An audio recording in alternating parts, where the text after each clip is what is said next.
कौरवों और पांडवों दोनों के लिए सबसे त्रासद दिन था जब अनीति अपने चरम पर थी। उसी 13वें दिवस की दास्तान मैं कौस्तुभ इस कविता के माध्यम से सुनाऊंगा। जब कुरुक्षेत्र की समर भूमि पर सरशैया पर भीष्म हुए, तब कुरु कलंक के नैनों में क्रोध आगने लगी और भीष्म हुए। गुरुदेव बनेंगे सेनापति, यह चाल चली थी शकुनी ने, जिसमें फंसकर सब जूझ रहे, वो जाल बना था शकुनी।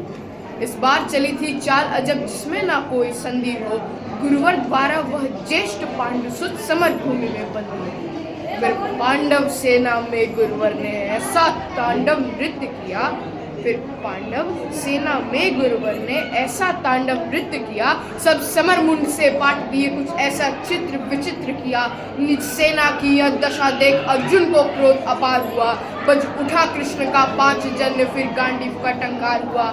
कौरव सेना के होश उड़े जब गुरुवर का रथ चूर हुआ। जो सोचा था वह विफल हुआ, सब सपना चकनाचूर हुआ। फिर कहा द्रोण ने दुर्योधन, मैं उससे पार न पा सकता, अर्जुन के रहते धर्मराज को बंदी नहीं बना सकता।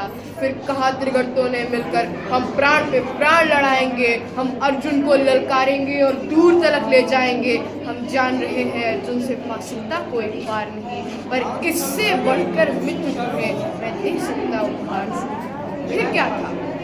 फिर क्या था ऐसी नीति बनी जिसको सबने मंजूर किया। उसने अर्जुन को ललकारा और समर भूमि से दूर किया। अर्जुन के जाते गुरुवर ने फिर कुछ नवीन संरचना की, जिसका भेदन हो सके नहीं, उस चक्रव्यूह की रचना की। पांडव सेना भयभीत हुई, यह देख शत्रुदल सुखी हुए। जो सदा शांत चित्त रहते थे, वे धर्मराज भी दुखी हुए। निज सैन्य तात को दुखी देख, फिर शेर बब्बर को जगना था। जो धनी धनुष के बनते थे, उनको भी नाक रगड़ना था। है उम्र 18 बरस, मगर ये बड़ा धनुष का धन्नो है। सबने देखा कोई और नहीं, ये अर्जुन सुत अभिमन्यु है। फिर अभिमन्यु के पीछे ही कुछ तेज चले, कुछ धीम चले, कुछ पैदल घोड़े रथ सवार ले, गदाधर भीम चले। अभिमन्यु को ना रोक सका, वो द्वार तीसरे पार हुए। पर आज जो द्वार पर जयद्रथ था, चारों भाई लाचार हुए। अभिमन्यु ने मुड़कर देखा, पीछे न कोई अपना था। पर विचलित तनिक न हुआ वीर, ऐसा ही उसका सपना था। कोई एक भिड़ा, कोई दो संग, कोई ले झुंडों का झुंड भिड़ा। लाशों से पटने लगी धरा, जब मुंड पे मुंड गिरा।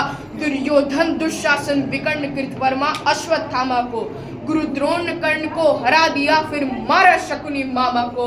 फिर वह कर्ण भिड़ा जो दुर्योधन के विजय लक्ष्य की आशा था। वह कर्ण भिड़ा जो एक साथ 100 बाण चलाने वाला था। वह कर्ण भिड़ा जो दुर्योधन के अंतर्मन की भाषा था। वह कर्ण भिड़ा जो दुर्योधन को विजय दिलाने वाला था। सबने देखा वो अंगराज रथ सहित धरा पर पड़ा। कुछ चेत हुआ तो भाग गया, वो दूर सभी को खड़ा। यह देख दुर्योधन हो गया कुपित, ने सबका नाम पुकारा है। सब इसे साथ मिलकर मारो, ऐसा आदेश हमारा है। फिर एक साथ भिड़ गए, एक साथ सातों ने ऐसा काम किया। रथ तोड़ सारथी को मारा, घोड़ों का काम तमाम किया। तलवार तीर जब टूट गए तो रथ के चक्के उठा लिए। उस रथ के टूटे चक्के से कितनों के छक्के छुड़ा दिए। यह देख अधम दुशासन ने फिर सर पर गदा प्रहार किया। गिर गया धरा पर वीर, तभी पीछे से उसने वार किया। सब नियम युद्ध के भूल गए और ऐसा अत्याचार किया। फिर बारी बारी से सबने उसके सीने पर वार किया।